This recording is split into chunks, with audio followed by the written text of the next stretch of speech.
everyone, I'm Dr. Becky Singson, an obstetrician gynecologist, and I'm here to talk to you about pregnancy and women's health in the time of COVID.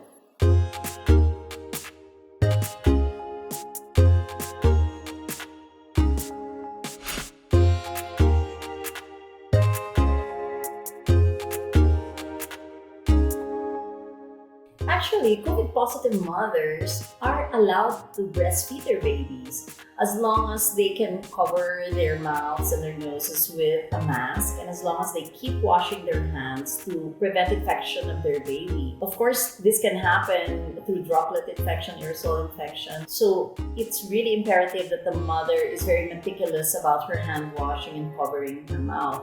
Although there are pediatricians who are still not in agreement with this and prefer to separate the COVID-positive mother from the baby.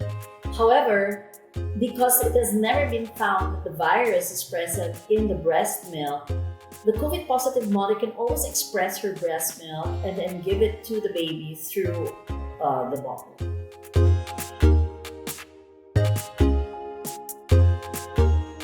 Definitely telemedicine can be an option for cesarean section mothers, primarily because you don't really need to do an internal examination prior to scheduling the patient for a cesarean section. Unlike if the patient were to undergo a normal delivery, usually the weeks before we start doing internal examinations.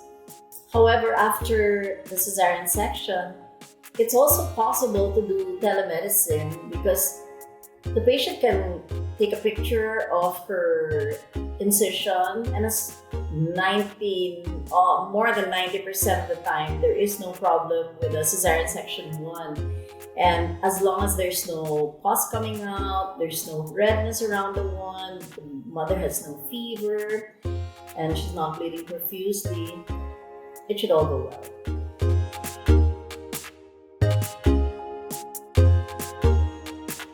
Normally, after a woman gives birth, we make her come to the clinic after a week, and this is to inspect 3 things. First, the wound, whether she delivers by cesarean section, we have to check her episiotomy, or if it's a laceration, we have to check it as well, or a cesarean incision.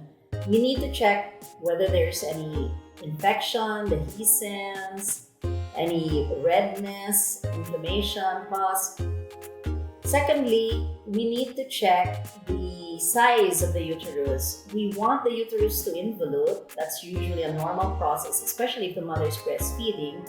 It will cause the contraction of the uterus and it will slowly go back to the normal size. So we need to see that this has gone down below the level of the umbilicus, and that's what we normally check. Thirdly, we also check for the amount of bleeding that the woman has.